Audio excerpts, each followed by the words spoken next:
Welcome back to the Flow Certified Professional training series that we have online. This is the 5th video in a very long series. This is Introduction Part C. We've been going through the 4 lenses that we look at through flow, and today we're going to be looking at product flow. The leadership takeaways for this section is, for the product flow, it helps to have an MBA in marketing. That's near and dear to my heart since I've done that. Product flow balances innovation and operational excellence. And sometimes that's missed in the product development process. And most importantly, you want to be able to duplicate the results. A lot of times, a lot of the models that are taught out there aren't necessarily duplicatable because it's so dependent on the skill set, the tool set, and the mindset that the individual has. And then we're going to look at the 4 whys as they're originally intended for the product area. Again, just like with the individual and team lenses, it needs to be consistent, that you can step into a consistent state of product flow. You have to be duplicatable, so you have to be able to copy what you've done and reuse the reusable parts. You need to be able to step into flow in a sustainable way, and this is the pursuit of product excellence and transforming your product development processes. You're looking to increase the value of your organization's brand and the wow that you're delivering to your customers.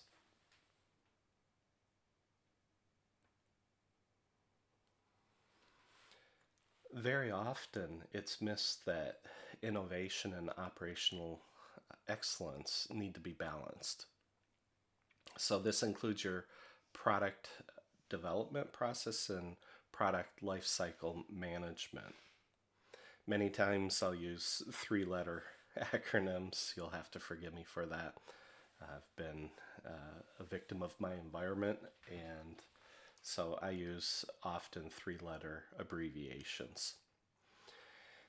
Also, what's included here is program management, process management, and line management. So to be able to duplicate your remarkable results and get everything aligned, the team aligns with the product, service, or result. So the team needs to know what its why is. You never know from where the next great idea will emerge. It's not always from the innovation teams. And innovation should be able to occur anywhere in the company, and it could be an innovation in a process that makes it less expensive to produce one of your products for your customer, and thus hopefully increasing your margins, assuming that you're able to deliver at the same quality level that you were doing before. So you always have to keep an eye out for where emergent innovation will emerge. And I've experienced that myself. Recently on a project, we were having problems with some plastic parts, and I dug into my tool set from almost 30 years ago when I worked in plastics, and I made the suggestion to one of the optical engineers. I said, hey, what if you pre-treated the plastic before actually forming the part? And he looked at me and goes, that's really good. So they went ahead and sent that over to their suppliers and said, hey, can you try this in making that part? And when it came back, for one of the manufacturers, they must have come up with some additional ideas, because that part performed in some cases better than the original. And so you never know where that spark of inspiration or that idea is going to come from. It could be coming from one of your Agile coaches that might have experience in other areas that they can just all of a sudden go, ooh, what if we tried this? So it's really important to be able to look for and leverage innovation anywhere in the company. Now, the 4 whys obviously are right in the product lens area. Now, often these days, we probably should do the right thing to the top of the list, but I'm pretty pragmatic when it comes right down to it because it's hard to measure do the right thing. That's very abstract in many ways. You can find examples of, hey, it costs us extra to do the right thing, but for the customer relationship and all the other factors involved, it made sense to do that. Okay. So, but it's not always that easy to measure that. So that's why I sort of put it at the bottom of the list, because the other 3 are more concrete. The first 2 are extremely concrete. You can measure increases in revenue and you can measure decreases in costs. When you get into measuring and the elimination or mitigation of risk, there are formulas that companies have. I'm not really certain that those formulas are accurate. They give you an idea of roughly what the savings might be or what the risk avoidance is worth. But that's more abstract than the first 2. So this is sort of in descending order from concrete to most abstract. And you'll hear me saying this often. Product also includes programs, processes, and the line management that's working with all of the teams, because again, every one of these boxes we're dealing with people. Okay, individual obviously is the individual box. Team is a group of individuals working together for a common goal. The product just doesn't come from nowhere. Nothing doesn't create something. Product is straight from the minds of people, whether it's this microphone or the computer that I'm recording this on or the chair that I'm sitting on. It came from an idea. And so it's the ideas that are the real gold mine for businesses.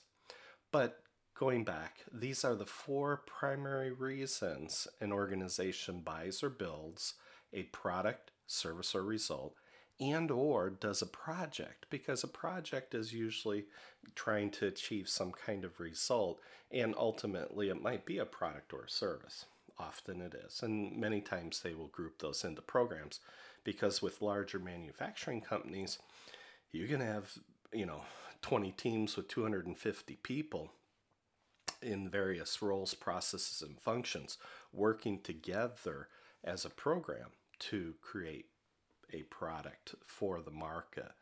So it really depends on how your company and your industry is structured. Don Reinertsen is quoted often in our books. We believe that he gives the mathematical proof for what we do in Flow. Okay, so whenever we work with engineering companies or highly technical people, it's like, okay, here's a copy of Don's book on product development flow. Make sure you read that. And here's what Don has to say about it. At its heart, this new paradigm emphasizes achieving flow. It bears many similarities to the methods of lean manufacturing and could be labeled lean product development, or LPD, if you want to use a 3-letter acronym, to distinguish this more advanced approach from the ideas of lean manufacturing. We call it flow-based product development. A flow-based process delivers information on a regular cadence in small batches. Keep the batches small. If you compare the cobbled together quote above about flow from Reinertsen, so Ted and I, we sort of wordsmith this over many pages of what he was trying to communicate. and you compare that to the quotes at the beginning of chapter 1 of flow, it becomes clear that flow is important for individuals, teams, products, divisions, enterprises to achieve and attain and sustain high performance. Just remember that Reinertsen is focused solely on that product lens.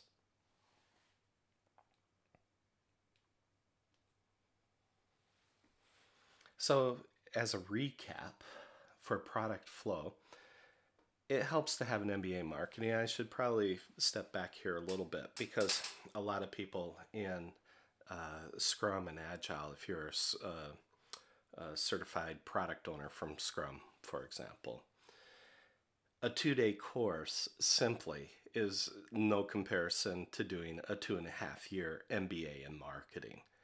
I mean, it's not even in the same league. And I think that many of the Agilists just don't understand uh, what they're up against when they're working with, hey, I'm a certified product owner. Oh, great. I have an MBA in marketing. And it's like the MBAs have been taught to a certain degree how to deal with the politics. They don't even touch that in any certified Scrum product owner course. Not at all. And so when you start getting into other areas, I find it interesting that when I used to track the numbers, we had like for Scrum Alliance, we had like, oh, I don't know, it was around maybe 450,000 Scrum Masters certified, and they had 50,000 product owners certified. And that to me was a pretty significant mismatch in the marketplace. They should have at least had double to triple of that in the product owner certification area for there to be a proper balance between the Scrum Masters and the product owners. And even then, it maybe should have been 1-to-1. So, and every year, the universities are just spitting out MBAs. I mean, it's talk about like a certification mill. There are close, I think there are somewhere close to 2 million active MBAs just in the US. And when you compare 2 million MBAs to 50,000 certified product owners, the bigger the army, the more likely you're going to succeed. And so I'm not saying that if you want to be a product owner, you have to get an MBA in marketing, but I don't think it's going to hurt. That's just my personal bias. Just remember that, and we're going to get into this later about how to balance innovation and operational excellence. I'm just bringing it up here that that's one of the key things that we're looking at in this lens and also in the organizational lens. And you want to do things in a way that's duplicatable. And remember, for the 4 product whys, it's increase revenue, decrease cost, get rid of or eliminate, mitigate risk, and lastly, do the right things. And I've put those in descending order from concrete, measurable, down to abstract, pretty tough to measure. And so the application of that is when you're looking at doing your products, you're going to want to make sure you're doing the CSR and all the different, corporate social responsibility things that you need to do to make sure your product is done correctly. And remember, when I'm using product, I'm including product, service, and result. And you should be doing the 4 whys for all of those that you're doing. So if you're working on a project and it's only doing a result, you can still use the 4 whys on it. Why are we doing this? Okay. And so then the last thing here for application is how will you apply these concepts of flow to your product management? I mean, even something as simple as the 4D model with a define, distill, deliver, and drive, or maybe it's define, distill, deliver, and drive, whichever direction it is.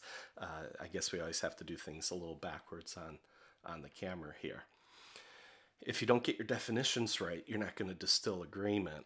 And if you don't distill agreement, it becomes very hard to deliver. And if you can't deliver, there's nothing to drive. You can't do anything to push the product forward. So in the next video, we're going to step into and look at organizational flow.